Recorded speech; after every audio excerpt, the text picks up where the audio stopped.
Israel hancurkan pangkalan udara Suriah di Damaskus. Bak menyelam sambil minum air. Pihak Israel mengambil kesempatan emas untuk melancarkan aksi serangan udara melumpuhkan sistem persenjataan utama Suriah di berbagai penjuru negeri tersebut. Ya, ini wajar saja, pasalnya, saat ini semua kekuatan militer Suriah lumpuh total pasca HTS menguasai negara itu. Melansir dari Al Jazeera, tanggal 9 Desember tahun 2024. Serangan tersebut menarget sejumlah persenjataan yang menurut Israel dikhawatirkan jatuh ke tangan kelompok oposisi. Bayangkan bro, abis manis sepah dibuang. Di antaranya adalah menghancurkan depot amunisi dan senjata di pangkalan udara Hal-Halah di Suwaida. Menyerang beberapa tempat strategis di Dara. Dan membumi hanguskan pangkalan udara Mezeh di Damaskus. Di mana dalam video yang beredar luas di media sosial kita dapat melihat bagaimana bandara udara Mezeh mengalami kelumpuhan total. Dilaporkan, bandara ini mengalami kerusakan cukup parah. Mulai dari hancurnya sistem pertahanan udara Buk M2, beberapa sistem pertahanan udara SAM, sistem pertahanan udara PZY, hingga sistem radar di komplek bandara dilaporkan juga tidak dapat lagi digunakan.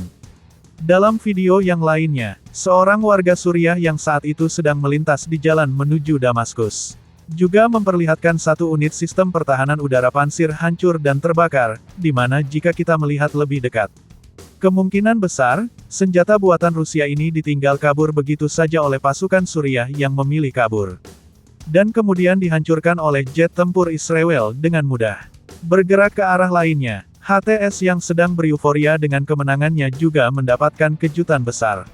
Yaitu serangan udara Israel yang menghancurkan gedung intelijen, dan sejumlah fasilitas militer penting Suriah di kawasan Damaskus. Gedung tersebut dilaporkan mengalami kehancuran besar, yang menyebabkan kebakaran hebat di area serangan. Bukan hanya di satu tempat, serangan sambil menyelam minum air ala Israel ini juga menghantam wilayah Dara dan Suwaida di selatan Suriah, yang disebut oleh pihak IDF menargetkan loyalis Iran yang berafiliasi dengan Houthi Yaman. Terkait serangan ini, analisis militer senior Rusia dalam wawancaranya bersama RT Rusia menyebutkan, HTS tidak siap ketika mereka menguasai Suriah. Mereka hanya menjatuhkan pemerintahan tanpa dapat melindungi negara itu.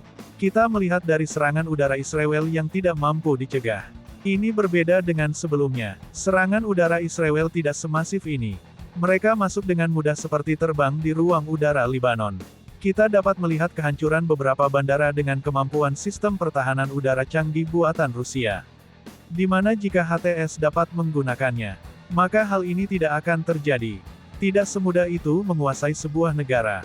Mereka mendapatkan 1 poin kekuasaan, namun mereka kehilangan 10 poin di Suriah akibat Barat. Saya rasa Amerika dan Israel sukses dalam misi ini. Barat telah menguasai Suriah dan tangan warga Suriah. Dan Israel menguasai Golan dengan dalih perjanjian 1974 tidak berlaku lagi akibat pemerintah Suriah telah runtuh. Apakah di sana ada militer? Apakah mereka mampu membaca sistem radar? Menerbangkan jet tempur? Mengoperasikan kapal perang? Apakah mereka memiliki sumber daya ini? Tidak, jika ada itu hanya sebagian kecil. Dan itu tidak cukup untuk menjalankan militer sebuah negara sebesar Suriah. Jika HTS ingin mengembalikan kekuatan militer Suriah, maka mereka wajib memanggil pulang tentara yang mampu mengoperasikan semua sistem senjata di negara itu. Jika ini terus berlanjut, maka Suriah akan bernasib seperti Libanon. Pemerintah harus segera berdiri. Oposisi harus bergerak cepat tanpa harus membedakan. Terkait situasi genting di Suriah sendiri, perwakilan oposisi Suriah dalam keterangannya dalam siaran langsung dengan surat kabar Rusia RT pada tanggal 9 Desember tahun 2024 menyebutkan, mereka memerlukan hubungan baik dengan Rusia. Rusia adalah pemain yang sangat penting di dunia. Suriah saat ini membutuhkan semua bantuan yang bisa didapat dari dunia. Lebih dari separuh populasi kami adalah pengungsi internal atau pengungsi, tegas Anas Al-Abda, anggota Dewan Nasional Suriah yang saat ini berbasis di Istanbul. Ia juga menambahkan, ke depan Suriah harus mengupayakan hubungan baik dengan Rusia berdasarkan kepentingan bersama rakyat kedua negara.